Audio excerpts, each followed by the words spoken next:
Hello दोस्तों, welcome to BW। दोस्तों, आज के इस वीडियो में हम लोग बिहार बोर्ड क्लास टेंथ के सोशल साइंस के टॉप 100 इंपॉर्टेंट ऑब्जेक्टिव क्वेश्चन करने वाले हैं। और ये जो टॉप 100 क्वेश्चन हैं काफ़ी ज़्यादा इंपॉर्टेंट है आपके बोर्ड एग्ज़ाम के लिए। तो अभी चूँकि आपके बोर्ड एग्ज़ाम का 3-4 महीना बचा हुआ है, तो इस वीडियो से आपको आइडिया लग जाएगा कि आपकी जो तैयारी है सोशल साइंस की वो कैसी है। अगर इस 100 में से अगर आप 80 प्लस क्वेश्चन सही कर देते हैं तो इट मीन्स कि आपका जो तैयारी है वो अच्छी है। और अगर आप 80 से कम क्वेश्चन सही कर पाते हैं तो इट मीन्स आपको और अच्छे से तैयारी करने की ज़रूरत है। अगर आप 400 प्लस नंबर लाना चाहते हैं तो 400 प्लस नंबर लाने के लिए आपको हर एक सब्जेक्ट में पता है कि आपको 80 नंबर से ज़्यादा आने चाहिए। तो किसी सब्जेक्ट में आपके 80 प्लस होंगे तो किसी में 80 से थोड़ा कम होंगे। तो लेकिन आपका जो सोशल साइंस है और ख़ास करके जो उर्दू हो गया या फिर हिंदी हो गया, इसमें तो आपको 80 प्लस नंबर आने ही चाहिए, तभी जाकर आप 400 प्लस नंबर ला पाएंगे। क्योंकि मैथ का कोई भरोसा नहीं है कि आप 80 प्लस नंबर लेके आ पाएंगे या फिर नहीं। तो इसीलिए ये ज़रूरी हो जाता है कि आपका जो सोशल साइंस है यहाँ पे आपको 80 प्लस नंबर ज़रूर होने चाहिए। तो चलिए हम लोग वीडियो को शुरू करते हैं और देखते हैं कि इस सीरीज़ का पहला क्वेश्चन क्या है।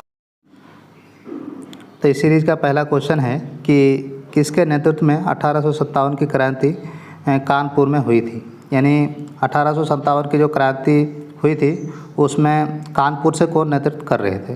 तो पहला ऑप्शन है आपका तात्या टोपे, दूसरा ऑप्शन है आपका नाना साहेब, तीसरा ऑप्शन है आपका लक्ष्मीबाई और चौथा ऑप्शन है आपका मंगल पांडे। तो इसका सही जवाब हो जाएगा आपका नाना साहेब। अगला क्वेश्चन है और क्वेश्चन नंबर 2 है कि नील दर्पण नाटक किसने लिखा है। अगली क्वेश्चन है कि नील दर्पण नाटक किसने लिखा है। तो पहला ऑप्शन है आपको दीनबंधु मित्र, दूसरा ऑप्शन है आपका ईश्वर चंद्र विद्यासागर, तीसरा ऑप्शन है आपका रविंद्रनाथ टैगोर, चौथा ऑप्शन है आपका बंकिम चंद्र चटर्जी। तो इसका सही जवाब क्या हो जाएगा। तो इसका सही जवाब हो जाएगा आपका दीनबंधु मित्र। अगला सवाल है कि असहयोग आंदोलन कब शुरू हुआ।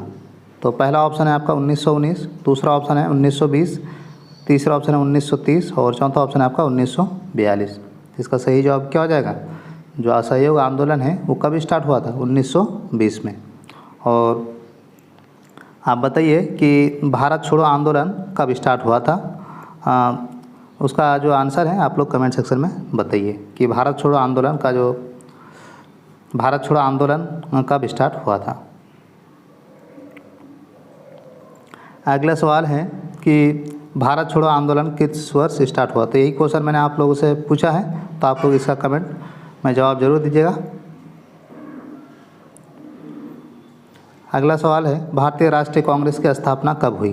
तो पहला ऑप्शन है आपका 1850, दूसरा ऑप्शन है 1890, तीसरा ऑप्शन है 1905 और चौथा ऑप्शन है आपका 1919।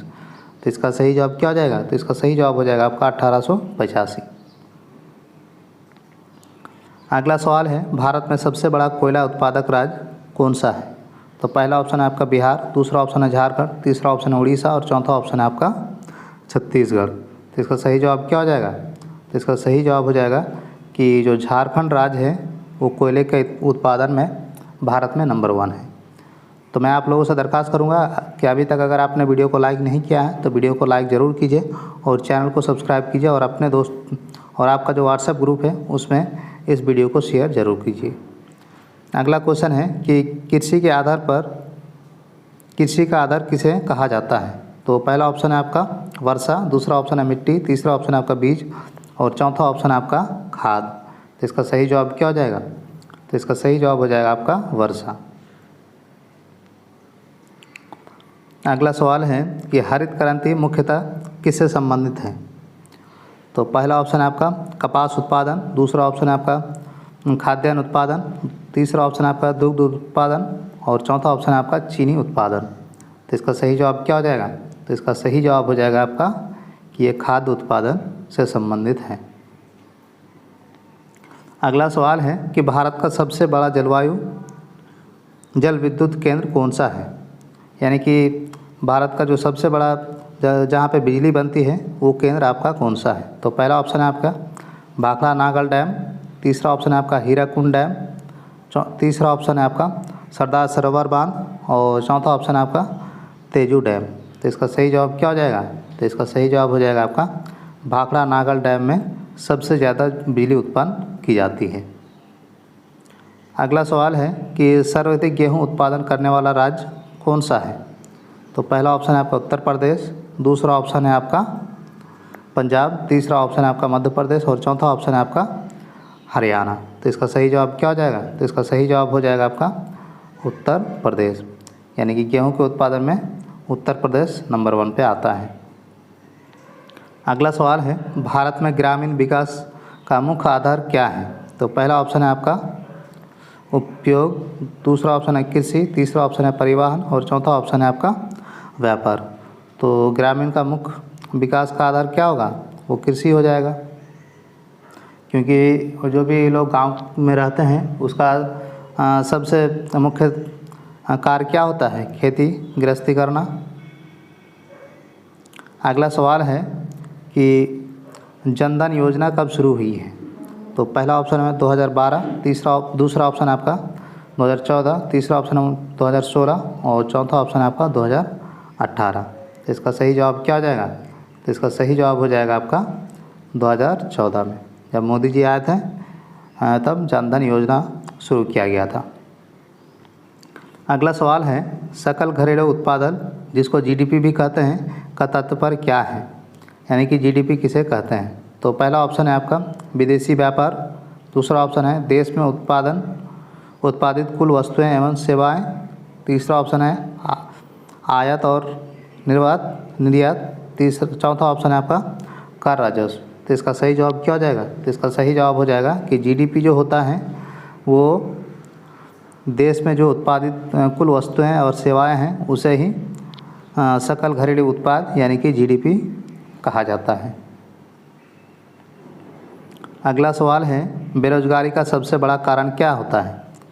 तो पहला ऑप्शन है आपका कृषि पर अत्यधिक निर्भरता, दूसरा ऑप्शन है अधिक उपयोग, तीसरा ऑप्शन है आपका अधिक पूंजी और चौथा ऑप्शन है आपका शिक्षा। तो इसका सही जवाब क्या हो जाएगा?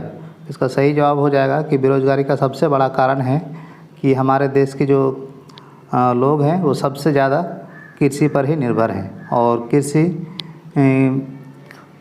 कृषि से मुनाफा बहुत ही कम होता है, इसीलिए सबसे ज़्यादा बेरोजगारी का कारण है कृषि पर निर्भरता।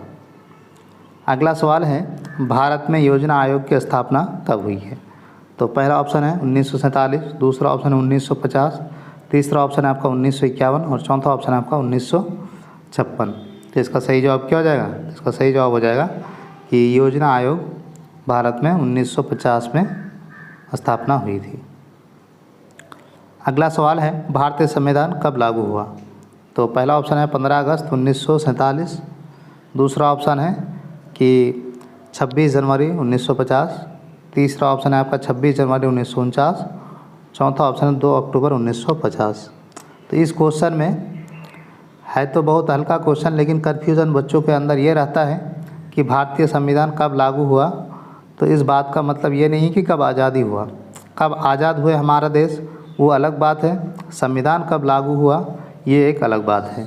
क्योंकि जिस दिन जब आज़ाद हुआ था तब तक हमारा संविधान बनके रेडी नहीं था, तो इसीलिए जो आज़ादी है वो हमें 15 अगस्त 1947 को मिला था, लेकिन जो संविधान लागू हुआ था वो आपका 26 जनवरी 1950 को लागू हुआ था।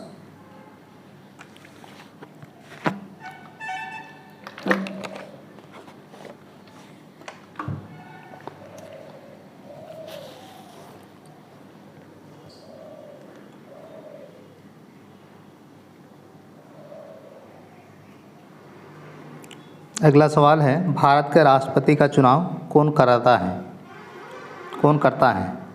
यानी कि भारत के राष्ट्रपति को कौन चुनता है? तो पहला ऑप्शन है आपका जनता, दूसरा ऑप्शन है आपका सांसद, तीसरा ऑप्शन है आपका निर्वाचन मंडल और चौथा ऑप्शन है आपका प्रधानमंत्री।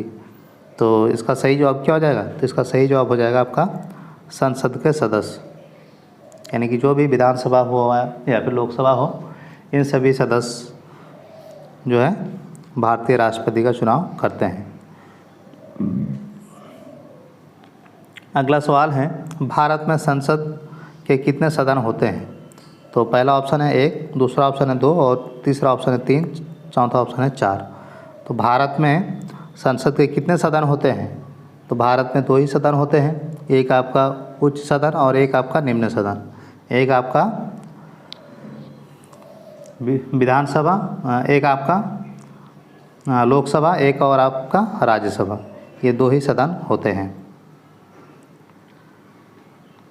अगला सवाल है कि संविधान की प्रस्तावना में भारत को किस रूप में घोषित किया गया है। तो पहला ऑप्शन है आपका धर्मनिरपेक्ष, दूसरा ऑप्शन है समाजवादी, तीसरा ऑप्शन है आपका लोकतांत्रिक और चौथा ऑप्शन है उपरोक्त में सभी। तो इसका सही जवाब क्या हो जाएगा कि उपरोक्त में सभी, यानी कि संविधान की प्रस्तावना में भारत को धर्मनिरपेक्ष, समाजवादी और लोकतांत्रिक माना गया है। अगला सवाल है कि रॉलेट एक्ट कब लागू हुआ। इसका सही जवाब क्या हो जाएगा। तो इसका सही जवाब हो जाएगा 1917, 1919, 1920, 1922। तो इसका सही जवाब क्या हो जाएगा। तो इसका सही जवाब हो जाएगा आपका 1919। अगला सवाल है जलियांवाला बाग हत्याकांड कब हुआ था। तो पहला ऑप्शन है आपका 1917, दूसरा ऑप्शन है 1919, तीसरा ऑप्शन है 1922 और चौथा ऑप्शन है आपका 1930। तो जलियांवाला बाग भी कब हुआ था, वो आपका 1919 में ही हुआ था। अगर आप इसका एग्जैक्ट डेट जानना चाहें तो इसका एग्जैक्ट डेट होता है 13 अप्रैल 1919 को। 13 अप्रैल 1919 को जलियांवाला बाग हत्याकांड हुई थी। और इसमें गोली चलाने का जो ऑर्डर है वो कौन दिया था, वो आप लोग कमेंट सेक्शन में लिखिए कि गोली चलाने का ऑर्डर है किस जनरल ने दिया था। अगला सवाल है सविनय अवज्ञा आंदोलन किसने शुरू किया। तो पहला ऑप्शन है आपका महात्मा गांधी, दूसरा ऑप्शन है जवाहरलाल नेहरू, तीसरा ऑप्शन है सुभाष चंद्र बोस और चौथा ऑप्शन है आपका सरदार पटेल। तो इसका सही जवाब क्या हो जाएगा। तो इसका सही जवाब हो जाएगा आपका महात्मा गांधी जी। अगला सवाल है कि भारत छोड़ो आंदोलन के समय भारत का वायसराय कौन था। तो पहला ऑप्शन है कि लॉर्ड कर्जन, दूसरा ऑप्शन है आपका लॉर्ड विलिंगटन, तीसरा ऑप्शन है आपका लॉर्ड लिनलिथगो, चौथा ऑप्शन है आपका माउंट बैटन। तो इसका सही जवाब क्या हो जाएगा। तो इसका सही जवाब हो जाएगा आपका लॉर्ड लिनलिथगो, यानी ऑप्शन नंबर सी इसका सही जवाब हो जाएगा। अगला सवाल है कि गदर पार्टी का गठन कहाँ पे हुआ था। तो पहला ऑप्शन है भारत में, दूसरा ऑप्शन है आपका इंग्लैंड में, तीसरा ऑप्शन है अमेरिका में, चौथा ऑप्शन है आपका फ्रांस में। तो इसका सही जवाब क्या हो जाएगा। तो इसका सही जवाब हो जाएगा कि ये अमेरिका में गदर पार्टी की स्थापना हुई थी। अगला सवाल है सुभाष चंद्र बोस ने आज़ाद हिंद फौज की स्थापना कहाँ की। तो पहला ऑप्शन है आपका जर्मनी, दूसरा ऑप्शन है आपका जापान, तीसरा ऑप्शन है आपका सिंगापुर, चौथा ऑप्शन है आपका बर्मा। तो इसका सही जवाब क्या है। इसका सही जवाब हो जाएगा आपका जापान में सुभाष चंद्र बोस ने आज़ाद हिंद फौज की स्थापना की थी। अगला सवाल है पौंडीचेरी किसके अधीन उपनिवेश था। पहला ऑप्शन है आपका अंग्रेज, दूसरा ऑप्शन है डच, तीसरा ऑप्शन है फ्रांसीसी और चौथा ऑप्शन है आपका पुर्तगाली। तो इसका सही जवाब क्या हो जाएगा। तो इसका सही जवाब हो जाएगा कि वो आपका फ्रांसीसी के अधीन पौंडीचेरी था। अगला सवाल है 1905 में बंगाल विभाजन किस वायसराय ने किया था, यानी कि 1905 में बंगाल विभाजन किस वायसराय ने किया था। तो पहला ऑप्शन है आपका कर्जन, दूसरा ऑप्शन है आपका रिपन, तीसरा ऑप्शन है आपका लिट्टन और चौथा ऑप्शन है आपका हार्डिंग। हम लोग को लॉर्ड नहीं बोलना है क्योंकि लॉर्ड का मतलब भगवान होता है, तो हम किसी व्यक्ति को भगवान नहीं कहेंगे। तो इसीलिए हम लोग बोल सकते हैं कि 1905 में कर्जन ने किया था, रिपन ने किया था, लिट्टन ने किया था या फिर हार्डिंग ने किया था। और वैसे भी इन लोगों की इज़्ज़त करने की तो ज़रूरत है नहीं, ये हम लोगों के ऊपर इतने अत्याचार किए हैं, तो इसको क्यों हमें लॉर्ड कहना है। तो इसका सही जवाब है ये कर्जनवा जो था, एक कर्जनवा ने बंगाल विभाजन 1905 में करवाया था।